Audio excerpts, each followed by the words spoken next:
Hari ini saya mendapat surat panggilan dari Mabes Polri di Tipidum, kasus pertama dalam sejarah peradilan Indonesia. Surat panggilan tersebut terkait dengan laporan Ketua Pengadilan Negeri Jakarta Utara terhadap Rasman Nasution dan kawan-kawan terkait dugaan pelanggaran pasal 207, 217 dan 351 KUH pidana, yaitu tentang penghinaan terhadap pengadilan, menimbulkan kegaduhan di persidangan dan perbuatan tidak menyenangkan. Ini adalah yaitu terkait dengan ucapan teriakan-teriakan dari Rasman di dalam ruangan pengadilan yang mengatakan ke depan hakim, di meja hakim, sambil mukul-mukul meja mengatakan kepada hakim, koruptor, koruptor, koruptor. Dan juga adanya oknum pengacara junior yang mungkin masih jarang bersidang, yaitu Firdaus, yang naik ke meja di persidangan dengan pakai jubah pengacara, dan juga beberapa oknum, ada dua ibu-ibu itu yang mak-mak yang sudah tua tuh yang juga menimbulkan kegaduhan, dan juga teriakan-teriakan dari istrinya Rasman. Itu kira-kira intinya. Ada persiapan khusus nggak, Pak?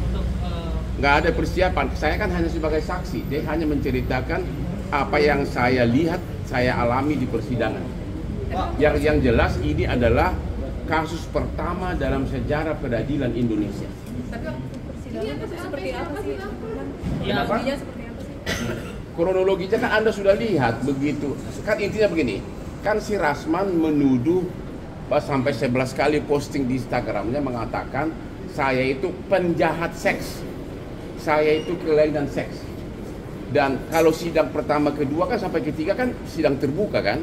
Tapi giliran saya sebagai saksi kan harus yang menjadi acara kan pembuktian apakah ada penjahat seks dan kelainan seks. Berarti kan itu terkait dengan asusila.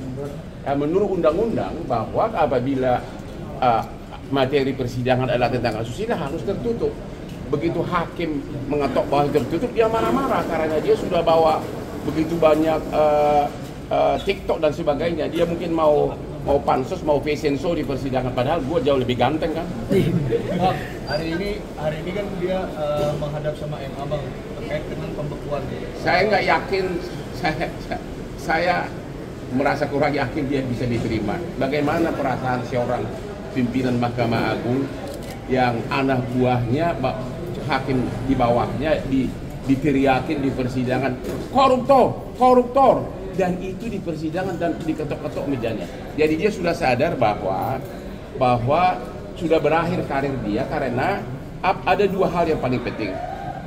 Selama itu masih dibekukan, maka semua surat kuasa maupun pembelaan dari Rasman dan Firdaus yang dibuat sejak tanggal pembekuan kepada klien manapun batal demi hukum karena dibuat oleh orang yang tidak berwenang.